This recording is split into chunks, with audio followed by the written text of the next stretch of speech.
Ahoy and welcome. This is Admiral.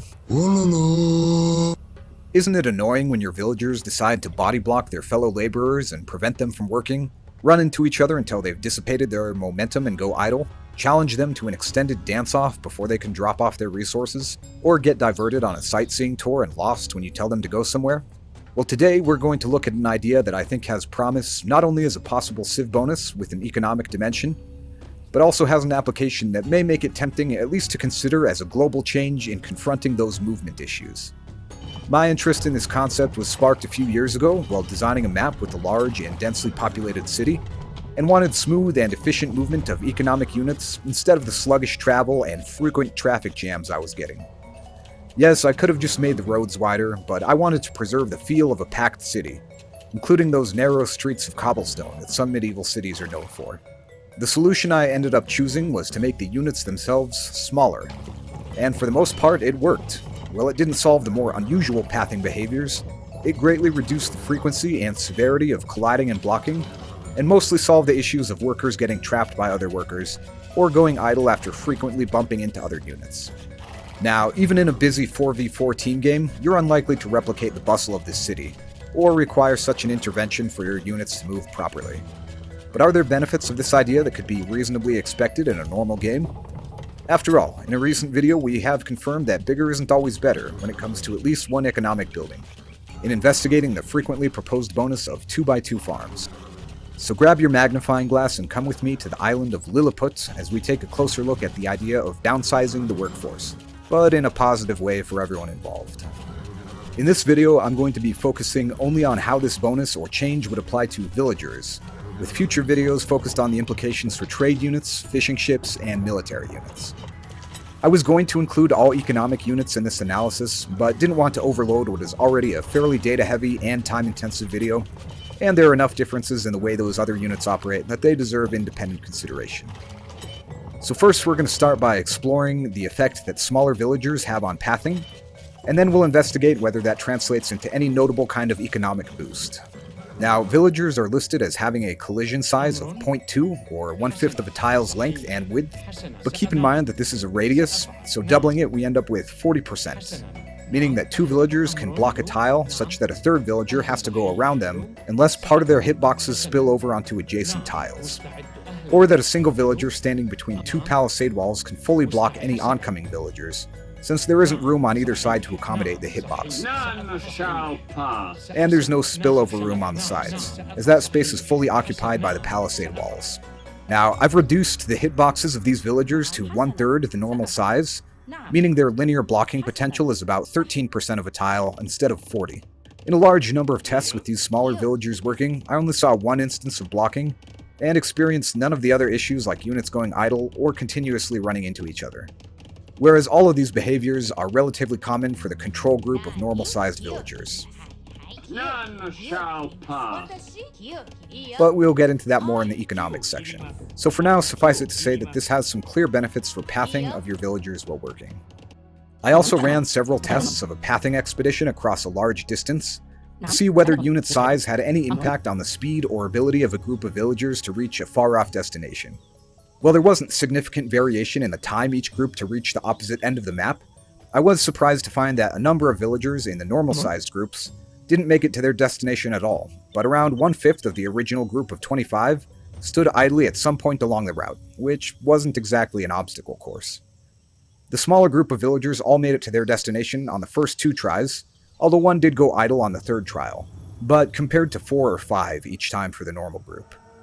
I repeated each test several more times with similar results, with normally 0, but sometimes 1 or 2 villagers going idle from the small group of villagers, and almost always 3 to 6 going idle from the normal-sized control group. While more testing may be in order, I think it's safe to say that a change as simple as reducing the size of a villager's collision box objectively improves its ability to reach its destination when part of a medium or large-sized group, although I couldn't find any evidence of this being a factor for individual units. The only exception I found to this inferior pathing was that if you task them to build something far away, they do seem to all make it to that destination eventually, although this is often not a practical way of moving and obviously doesn't work for unexplored territory. So there seems to be an improvement in pathing if specific tasks are involved rather than just telling villagers to go somewhere. I also found that smaller villagers are slightly better for evading enemies, as it's harder for them to block you as you run away. Although it's still possible, and overall, this seems like a minor and situational advantage, and likely less beneficial than the additional speed of Berber villagers.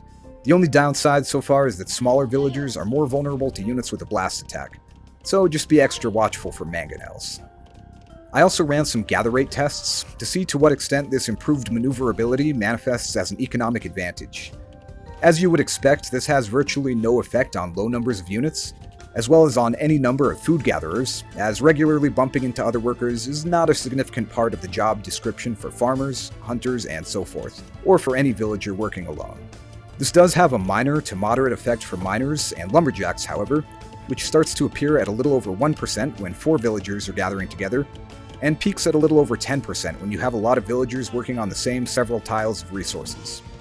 You can also save a little wood by skipping the second lumber camp without losing as much efficiency as you would without this bonus.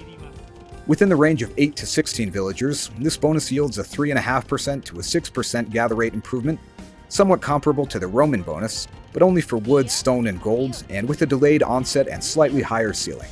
This is a pretty minor effect and probably not a sufficient basis for an entire economic bonus, but what if we stacked this with another small bonus that follows a similar line of thinking?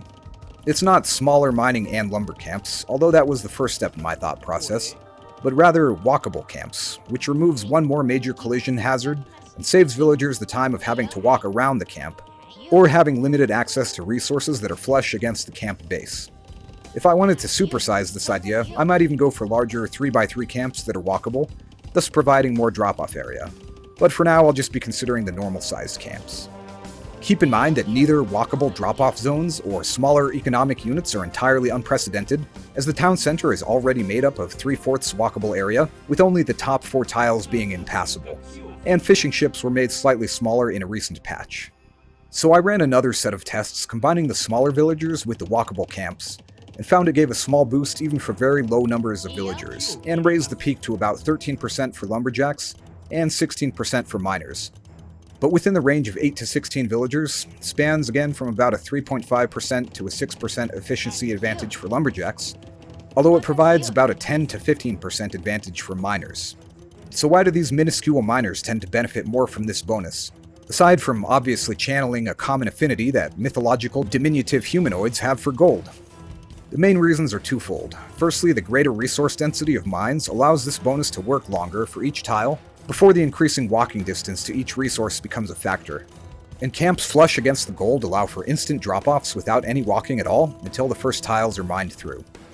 The other reason being that villagers working very close to the camp will bump into each other more frequently, whereas a given number of lumberjacks will spread out and claim a little more personal space after you've cut down a couple layers of trees.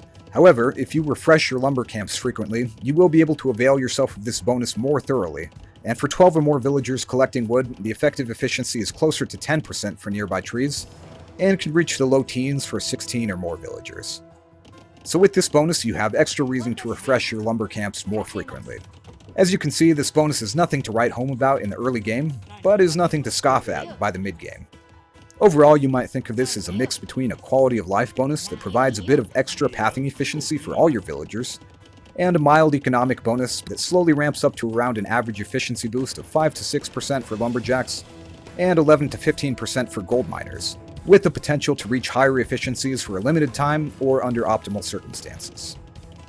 Personally, I'm a fan of this idea, as apart from the explicit pathing benefits, it's a way to improve the gather rate of miners and lumberjacks without a direct gather rate boost, but rather through eliminating much of the inefficiency that otherwise comes with a growing economy and crowded workspace. So I like to think of it as a teamwork bonus, but one that manifests very naturally, rather than a more heavy-handed approach like an aura effect boosting the work rate of villagers for every nearby villager. And overall, it just feels very smooth and gives you peace of mind knowing that you'll rarely have to babysit your lumberjacks or miners to keep them from trapping each other or from cutting a rug and breaking it down when they should be cutting and breaking down trees. And I would consider implementing this both as a global change and as a civilization bonus.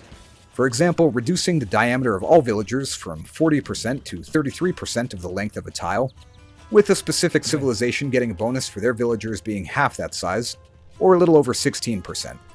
This would help reduce some of the frustrating bumping, trapping, and idling behaviors for everyone, while still having room for a civilization that can specialize in the science of teamwork.